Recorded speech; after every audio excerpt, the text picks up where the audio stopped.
everyone, I am Manisha Joshi, and joining me here today is Randolph Love III. I am so excited for all of you to get to know him. He is a certified life coach, an independent financial consultant, the founder and owner of Randolph Love Consulting, and we're going to keep it PG, but he is also the founder of the podcast, The Entrepreneurist, where entrepreneurs bear all. Randolph, thank you so much for joining me today. Thank you so much for having me. I appreciate it. Learning about you, and we've talked earlier, where did your journey begin? Because you are a multi-talented personality. Well, I think it began with undiagnosed ADHD, and then it just proceeded from there. When did you kind of fall in love with financial consulting? Was there something more personal or at home that got you into the field?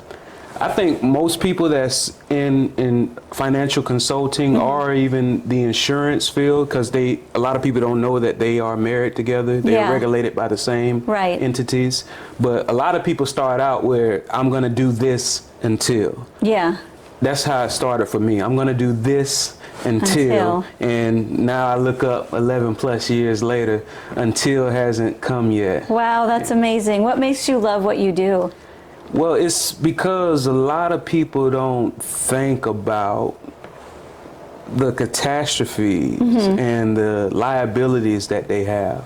Okay. When I was going through my curriculum to become a certified chartered financial consultant, majority of the curriculum, 90%, was on liability.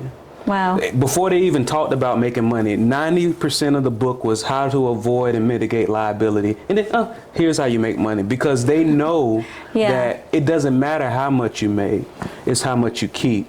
So what made me fall in love with it was the fact that nobody else, well, at least and I hate it, for lack of a better word, the bottom 90%, because you know they have the top 10 and top 5 and top 1. Those people didn't know about it, and that's possibly why they can't seem to get over the hump and being financially stable. Right. What are the top 3 tips when you sit down with someone who doesn't know what you do or what liability means or what kind of insurance to get? What are some top 3 things that when you sit down with someone, you really sit down and advise them on and guide them through?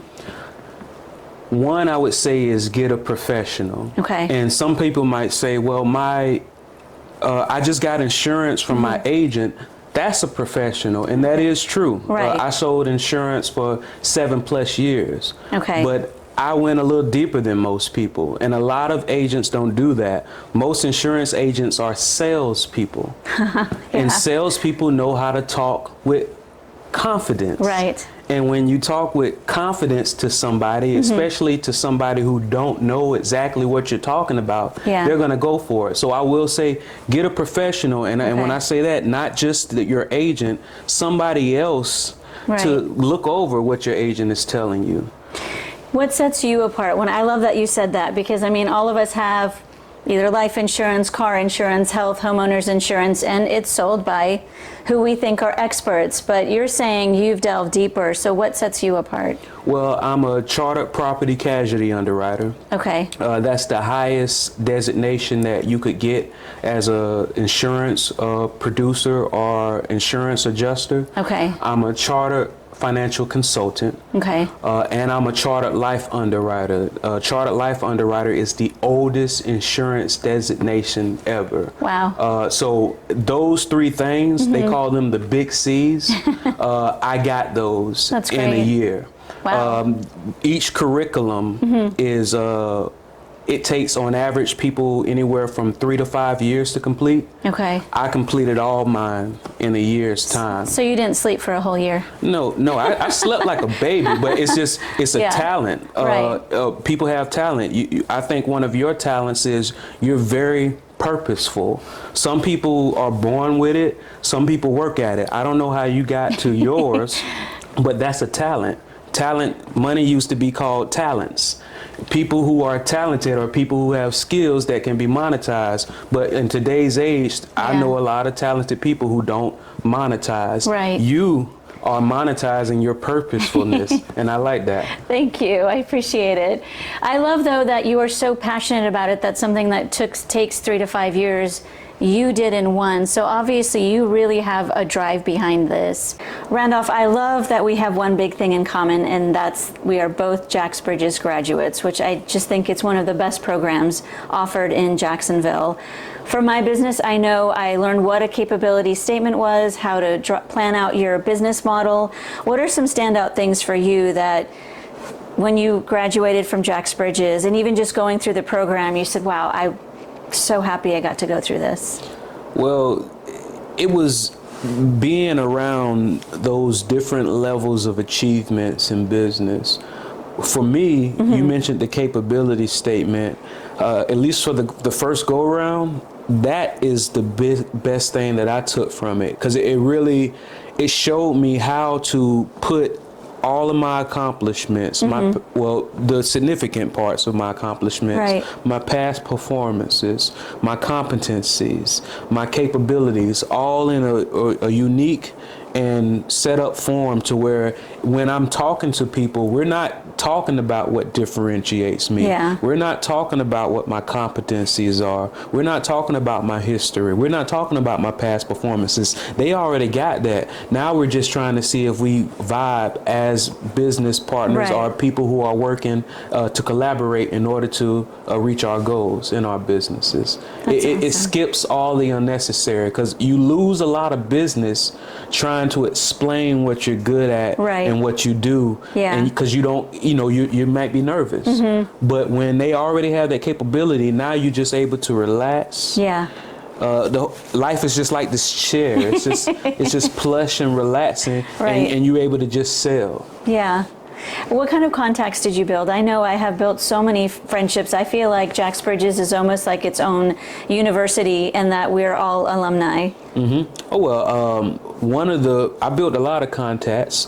One of the contacts, well, I guess since we're talking, the capability connector put us together. And also connected me with other things where I got contracts lined up with different organizations. That's what I did. And once again, it's because I was able to show my differences. I remember, and because a lot of people look at what I do, and some people might look at what you do and say that and somebody else does that, somebody else does that, somebody else does that. But the way I see it is, do you remember the Chrysler 300? Yes. When the Chrysler 300 first came out, I remember everybody, me, myself, and my friends used to be like, that looks like a Bentley. That looks just like a Bentley. You're right. It looks like a Bentley. I remember that. Until one day, years later, I was walking in a parking lot.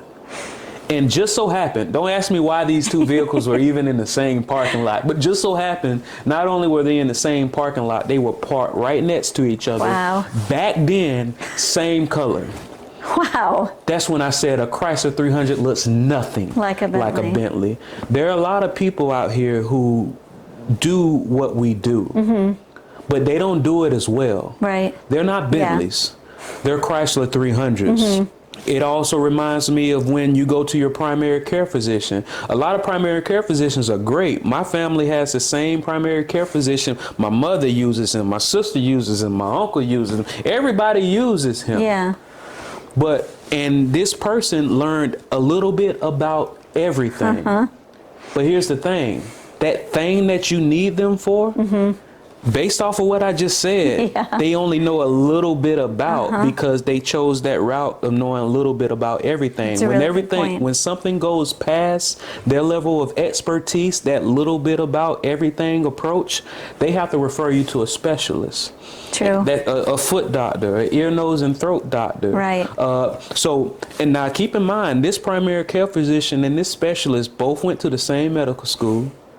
They both did the same residency. It's just one decided to focus on one thing. I focus on financial services. A lot of people say, well, you're a property loss consultant. You're a wealth strategist. They're regulated by the same people. Both of them are helping people prevent financial catastrophe, prevent or mitigate financial catastrophe. That's what I do, whether I'm helping you set up your wealth to where it's avoiding liability, or where I'm coming in at a time of need when your insurance company appears to have wrongfully denied you. That's what I'm doing. Yeah. And I'm doing it because I specialize in it. Yeah. I chose to focus on financial services. I chose to focus on doing what I do, how to convey that. And that capability statement that I got from Jats Bridges helped me to put it all on one sheet, one 8x11 sheet. I feel like you have it framed somewhere. And well, I should, right? I should it's a very proud sheet of paper. When you look at it, sometimes I'll read mine and think, I really do all these things. I've, come this far, and there's a long way to go to still hone in more skills and keep growing. So, and it's it's a live document. It changes. Yeah. And for people who have different passions, you don't just have to have one capability statement. You can have multiple as long as you put them in the right framework. I think you might be teaching a Jax Bridges class one day. Maybe. Maybe. I like Jats Bridges. I really do. That's a great program. They know I'm available whenever they need me. So Randolph, in all of these years that you've been doing this, and I can tell you do it with so much passion, have there been individuals that have come to you and said, thank God you educated me on what liability means, what kind of insurance to get, because you went through all of those different chartered certifications to really set you apart? Are there stories that just kind of give you goosebumps that you were happy you were in that person's life to keep them safe and sound?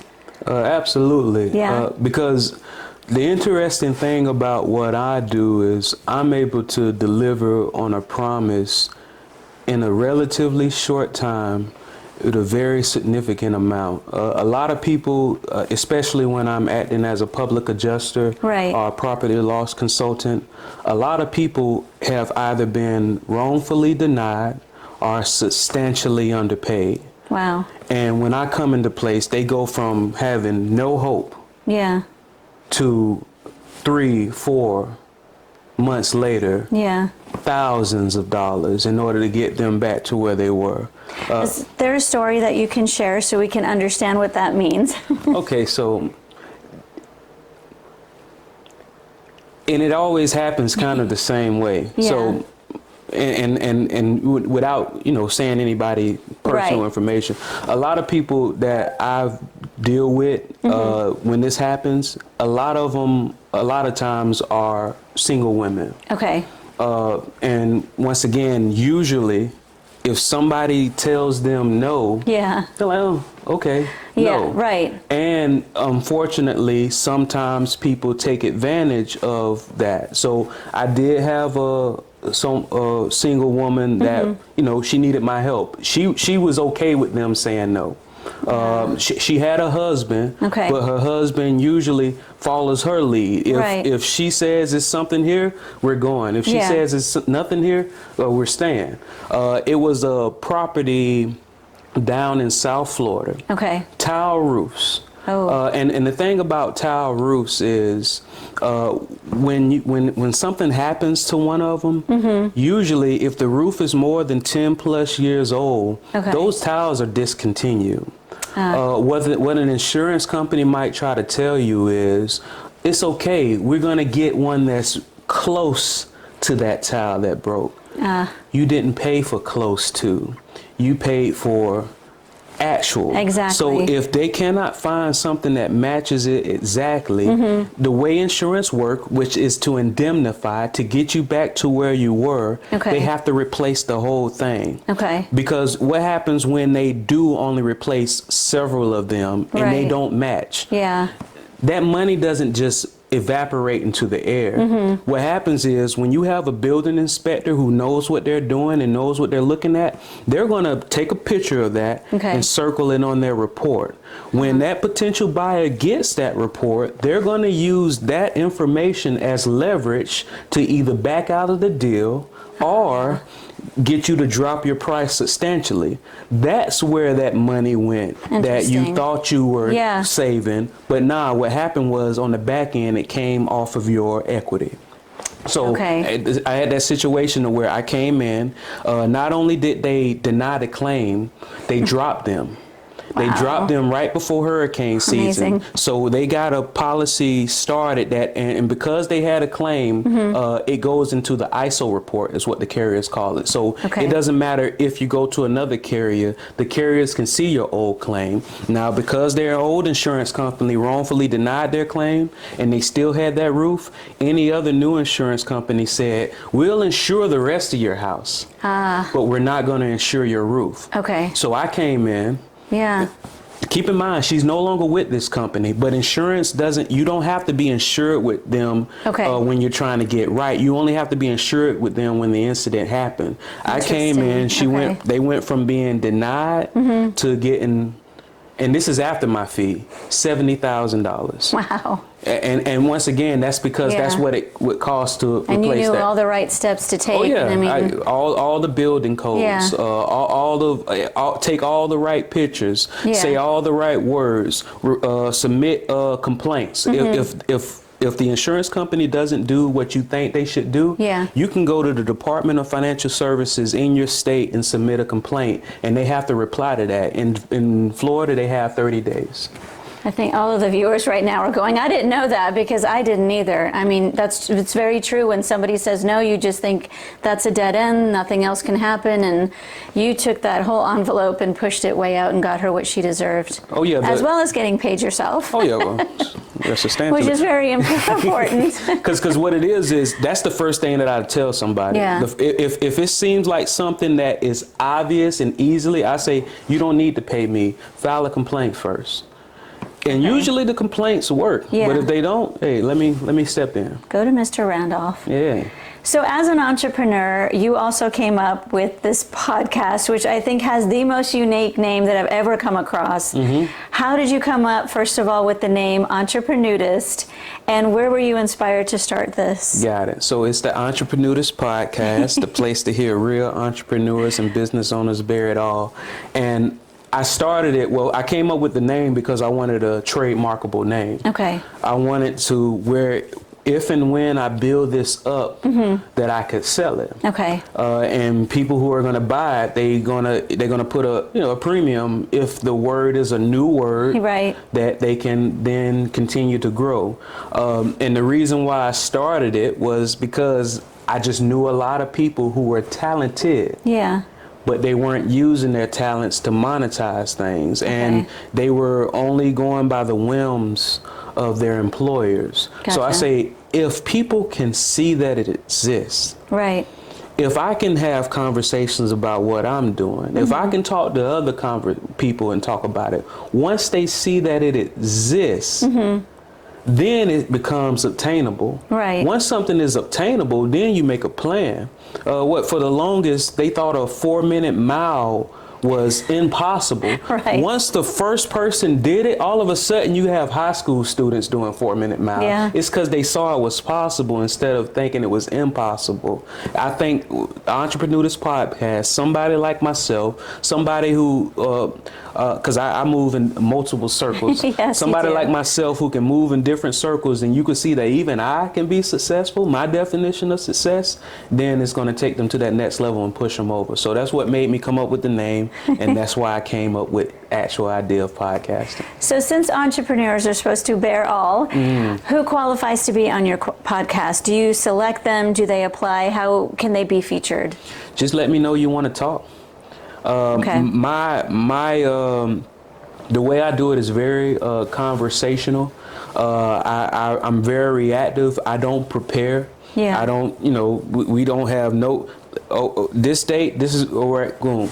And some people say, well, what are we going to talk about? I say, hey, we're just having a conversation. So are you telling me you're the podcast version of me? So I have competition here. Hey, absolutely. Because even with this, eventually, you're going to take these videos and convert them to audio. Yeah. And that's all you need. And then once you convert it to audio, you're going to put it up on a podcast platforms. And then you're going to take that audio and send it to a transcription person. And then now you're going to offer one moment of time. You have a video vlog, you have a podcast, and you have a written blog just off one moment of time. Ladies and gentlemen, I just found my business partner. Hey. I love it. So not only do you do all these things, I mean, you are so multi-talented, multi-titled. I'm excited to tell our viewers that Randolph is also a singer-songwriter. So how did that play into all of these roles that you do? I'm trying to figure out when you sleep.